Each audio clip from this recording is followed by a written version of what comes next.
everyone, I'm Dr. Ahmet Ergin. Today I've got 10 tips to make diabetes fun. No, wait, sorry, manageable. Let's face it, diabetes is no fun at all. It's a bummer. Finding out that you have diabetes is like finding out that your sister-in-law is coming to visit you and then live with you permanently. Doesn't mean you cannot live a mostly normal life, but you're going to have to do a few things differently. I don't understand why I cannot keep my shirt off in my own house, Linda. Here are 10 tips that will help you control your diabetes. Number 1, know your numbers. Your blood sugar numbers are some of the most important numbers that you need to know in your life, on par with your social security number and your online banking PIN. Seriously. You cannot just keep resetting that. You're going to have to write it down somewhere eventually. Continuous glucose monitoring systems like Dexcom or Libre can be a big help when it comes to keeping tabs on your blood sugar. By the way, that's not sponsored at all. Knowing when it's too high or too low gives you the power to correct your blood sugar quickly. That's kind of how you watch your kids in the store to prevent this from happening. Glucose monitoring can also help you see patterns of how your blood sugars are changing over time. The data can give you or help you determine whether you might need to make some changes in your lifestyle, and we will talk about that after a few minutes. Number 2, time your tests right. What do I mean by that?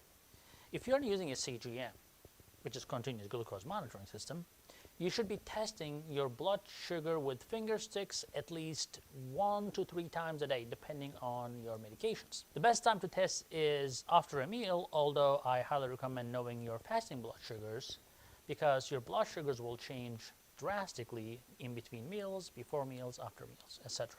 As an added benefit, the dread of blinding pain in your fingertip can help you prevent from eating, which is a great weight loss strategy. Just kidding.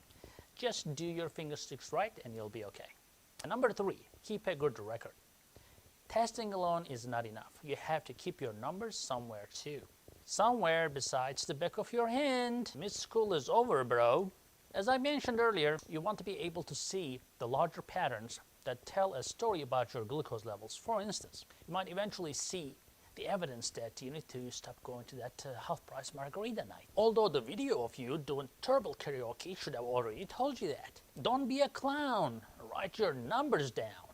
Or you can throw out your pencil, stop living in the 90s, and download my Sugar MDs app, the link below.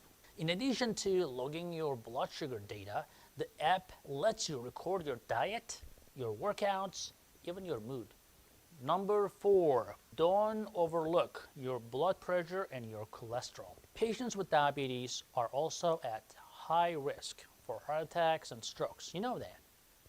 You have to find ways to keep your blood pressure and cholesterol under control.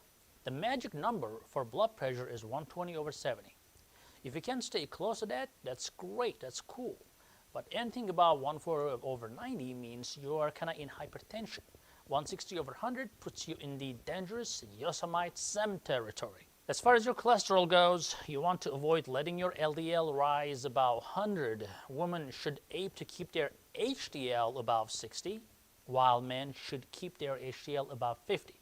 HDL does not mean honey-do list. It refers to your cholesterol. Number 5, make better food choices. Healthy eating and your habits can be difficult to change, but if you do, it can help your diabetes management a lot easier. This doesn't mean you have to go all out and stop eating everything. Just start with some simple changes you can stick to, like eating more vegetables and stealing fewer Reese's cups from your kid's Halloween candy stash. Another great option for diabetics is Mediterranean eating. It's delicious and can even help you reduce the risk of other chronic diseases. Now, if you're into that, click in the link below to learn more about the Mediterranean eating from this handsome devil. Number 6, exercise regularly. Keep up, get up, and move. No, not right now. Just finish watching the video first, and then get up and move. Or hey, Do some leg lifts right now on your chair while you're watching me. I'm not going to make fun of you. I promise. Exercise offers you benefits beyond weight loss alone. It can help you lower your cholesterol, your blood pressure, while also helping you relax a little bit more easily. Even if you eke out just 30 minutes of exercise in a 30-day, you will find that you have more energy. That could be the just boost you need to finally stop doing this. Number 7, get better at managing stress. Okay. It's easier said than done. I know that. But there are a ton of great stress management techniques out there, and learning how to use them effectively can be a great news for you. And that will help your diabetes as well as your fingernails. For instance, you can avoid those long 1 hour, 2 hour arguments with strangers on the Facebook. What are you getting out of that anyway? You're never gonna totally avoid stress, but the key is finding healthy outlets for it. Open up to family and friends or a support group about how you're feeling. It's important to be vulnerable sometimes with the people you trust so that they can make fun of you in a healthy way. Exercise is another great stress management technique. As I mentioned earlier, it prompts your brain to release chemicals that will actually make you feel better. You heard me right. Your brain can get you high all by itself. And it's legal in all 50 states. Importance of positive attitude shouldn't go unmentioned either. Focus on what's good in your life more often, and you might find that a lot of your stress will melt away. Be kind to yourself. Number 8, stick to your meds. I get it. Everyone hates swallowing pills or doing injections. Don't even get me started on the suppositories. But your doctor prescribes your medications for a reason. It's not a prank, not even the laxatives. Your diabetes meds in particular are crucial. They can help reduce the risk of a heart attack or a stroke or kidney disease by helping you keep all your numbers under control. Think of them as the 60s elementary school teacher that smacks your sugar with a ruler that gets out of line. This is especially important as you get older. Diabetes is a progressive disease, meaning the longer you have it, the more treatment you will probably need to manage it, much like marriage. Take your prescribed medications consistently for the best results. That brings us to number 9. Schedule your regular checkups. When I see a no-show patient, it upsets me because you're responsible about scheduling your regular medical checkups. More importantly, you have to actually go to that appointment for it to count. So your doctor isn't just some sort of Tinder or internet date you can just blow it off by saying your cat is sick. Look, I get it. Life moves fast and you're busy. You're a busy person, just like me. When it comes to your health, you have to make time. You only get one body. You cannot just avoid taking care of your body and then just go get another one. That won't happen. When it breaks down, you cannot just replace it like your first car or your first relationship. As a diabetic, you want to see your doctor at least every 3 months at a minimum for things like A1C checks and kidney function tests and so forth.